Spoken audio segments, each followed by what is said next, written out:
আমি প্রফেসর জুলফিকার রহমান খান। আমি একজন হেপাটোবিলিয়ারি সার্জন।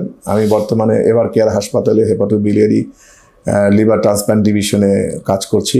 আমি এছাড়াও বাংলাদেশের বিভিন্ন সরকারি প্রতিষ্ঠানে আমি কাজ করে এসেছি দীর্ঘদিন। তো আমি আমাদের যে সাবজেক্টটা, এই সাবজেক্টে আমি যেটা বলি সেটা হলো যে লিভার, গলব্লাডার, পিত্ত নালী, পিত্ত থলি, তারপরে হলো প্যানক্রিয়াস নিয়ে আমরা চিকিৎসা করি। এতে খুব আমরা অ্যাডভান্স কিছু চিকিৎসা পদ্ধতি আমরা করি এই রোগীগুলোর উপরে। সাধারণত এই রোগীগুলো আসলে খুব মেজরিটি অফ দ্য রোগী ডায়াগনোসিসের অভাবে লেট স্টেজে আমাদের কাছে আসে। তো আজকে আমি লিভার টিউমার সম্বন্ধে কিছু বলবো। লিভার আপনারা জানবেন যে লিভার খুব একটা বড় একটা অর্গান, সবচেয়ে মানুষের শরীরের সবচেয়ে বড় অর্গান। এটার ওজন প্রায় 1.5 কেজি নর্মালি হয় এবং এটা পেটের উপরের অংশে থাকে। তো লিভারের তো অনেক রকম রোগ হতে পারে। হেপাটাইটিস মানে ইনফেকশন হয়, ভাইরাস ইনফেকশন হয়, ভাইরাস এ, বি, সি, ই, এগুলো অনেক রকম ভাইরাসের দ্বারা লিভার আক্রান্ত হয়। কিন্তু লিভারে কিন্তু আবার টিউমার হয়। তো এই টিউমারগুলো সাধারণত 2 ধরনের হয়। লিভার একটা টিউমার হলো primary liver tumour. Primary liver tumour মানে হলো লিভারেতেই এটা উৎপত্তি হয় এবং এখান থেকে বড় হতে থাকে।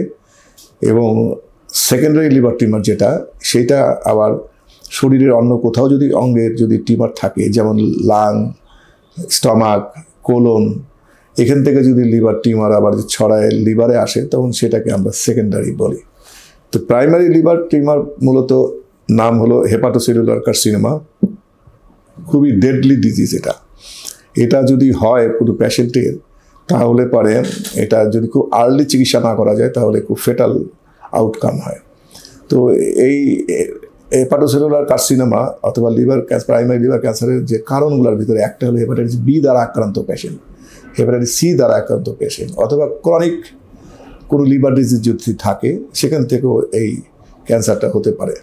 তো হেপাটাইটিস বি এবং হেপাটাইটিস সি এগুলো আসলে প্রিভেনশন করা যায়। হেপাটাইটিস বি আপনারা জানেন যে টিকা আছে, টিকা যদি দেওয়া থাকে পেশেন্টে তাহলে হেপাটাইটিস বি আক্রান্ত হবে না, এবং আক্রান্ত না হলে টিউমারের ইনসিডেন্সটাও কমে যায়। আর হেপাটাইটিস বি দ্বারা যদি কোনো পেশেন্ট আক্রান্ত হয় তাহলে তাকে যদি স্ক্রিনিং করা হয় প্রতি 6 মাস পর পর, একটা ব্লাড টেস্ট আছে আর একটা আল্ট্রাসাউন্ড যদি শুধু করা যায় তাহলেও আর্লি ডায়াগনোসিস করা যেতে পারে। তো যারা হেপাটাইটিস বি ও সি দ্বারা আক্রান্ত ডিটেকশন হয়ে থাকে, তারা যদি প্রতি 6 মাস পর পর একটা আল্ট্রাসাউন্ড এবং একটা আলফা পিটোপ্রোটিন নামে একটা ব্লাড টেস্ট আছে, এটা যদি করে তাহলে আর্লি ডায়াগনোসিস করা যায়, এবং আর্লি ডায়াগনোসিস করলে পরে তখন সার্জারি করলে খুব ভালো রেজাল্ট হয়। তো আমরা ডায়াগনোসিসটা কীভাবে করি? আমরা অনেক সময় দেখা যায় যে একটা পেশেন্টের হেপাটাইটিস বি দ্বারা আক্রান্ত আমরা জানি, এবং তাকে যদি আমরা আল্ট্রাসাউন্ড করি দেখা যায় যে একটা টিউমার আছে, এবং তখন আমরা কিছু ব্লাড টেস্ট করি, যেমন আলফা পিটোপ্রোটিন নামে একটা ব্লাড টেস্ট, সেটা করি। সেটার মাত্রা যদি বেশি থাকে তখন আমরা সিটি স্ক্যান করি। সিটি স্ক্যান করি এই কারণে যে সিটি স্ক্যান করে আমরা আসলে লিভারের ভিতরে টিউমারটা কোন জায়গায় আছে সাইজটা দেখি, লোকেশনটা দেখি, তারপরে এটার কোনো ভাস্কুলার ইনভেশন আছে কিনা এগুলো দেখে আমরা ডিটারমিনেশন করি যে এটা সার্জারি করা যাবে কি করা যাবে না। তবে আমাদের এক্সপিরিয়েন্সে যেটা বলে যে আমাদের দেশে অলমোস্ট 70 to 80% পেশেন্টই অনেক লেটে আসে, এবং তাদের লিভার টিউমার এত বড় হয় যে আমরা তখন আর সার্জারি করতে পারি না। কিন্তু যদি আর্লি আসে, যেমন 4-5 সেন্টিমিটার সাইজ যদি হয়, তাহলে এটা সার্জারি করলে খুব আউটকাম খুব ভালো। তো এই লিভার টিউমারের চিকিৎসা পদ্ধতি হলো 2টা, সার্জিক্যাল চিকিৎসা পদ্ধতি একটা, নন সার্জিক্যাল চিকিৎসা পদ্ধতি একটা। সার্জিক্যাল চিকিৎসা পদ্ধতি যেটা মানে হলো যে লিভার রিসেকশন মানেটাই হলো যে লিভারের যে অংশে টিউমার হয় সেটা সহ লিভারের একটা অংশ ফেলে দেওয়া, এটা বলা হয় রিসেকশন। আর একটা আছে লিভার ট্রান্সপ্ল্যান্টেশন, লিভারটাকে পাল্টায় ফেলা। তো লিভার রিসেকশনটাই সবচেয়ে ভালো, ইজি অপারেশন হয়, কিন্তু ট্রান্সপ্ল্যান্টেশন একটা বিগ প্রসিডিওর।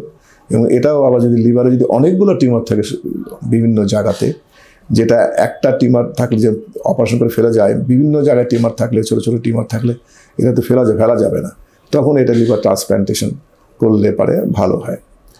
আর লিভার সার্জারির এটা হলো যে লিভার সার্জারি আমরা সাধারণত লিভার যে অপারেশন করা হয় সেই অপারেশনের আগে আমরা ডায়াগনোসিসে, আমি তো বলছি আগেই, যে সিটি স্ক্যান, আলফা ফেটোপ্রোটিন এগুলো করে নেই। তারপরে পেশেন্টের দেখি লিভারের ফাংশনাল স্ট্যাটাস কী সেটাও দেখি আমরা, সেরাম বিলিরুবিন, এইচজিপিটি, অ্যালকালাইন ফসফেটেজ এগুলো দেখি যে শুধু টিউমারটা ফেললেই তো হবে না, লিভারের ফাংশনাল স্ট্যাটাসটাও ঠিক করতে হবে। আর একটা খুব গুরুত্বপূর্ণ জিনিস হলো যে লিভারের কতটুকু অংশ ফেলা যায়। যদি একটা হেলদি লিভার হয়, যদি যার কোনো রকম সিরোসিস নাই কিংবা হেপাটাইটিস বি কিংবা সি দ্বারা আক্রান্ত হয় নাই, তার যদি 60 to 80% লিভার ফেলে দেওয়া যায় তাহলে তার কোনো ক্ষতি হয় না, কারণ liver has got a tremendous regenerative capacity. মানে লিভার কিন্তু একটা অংশ ফেলে দিলে ওটা গ্রো করে 6 মাসের ভিতরে পূরণ হয়ে যায়।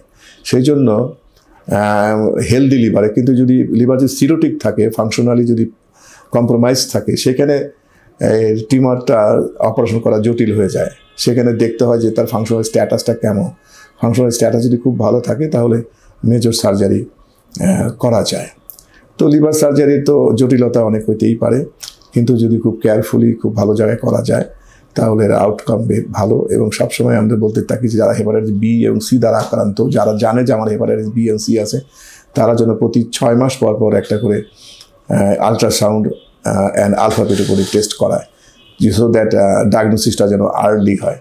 যে 6 সেন্টিমিটার নিচে হলে পরে টিউমারের অপারেশন করার জন্য সুবিধা হয়। তো আজকে এইটুকুই থাকুক, আমি লিভার সম্বন্ধে বললাম।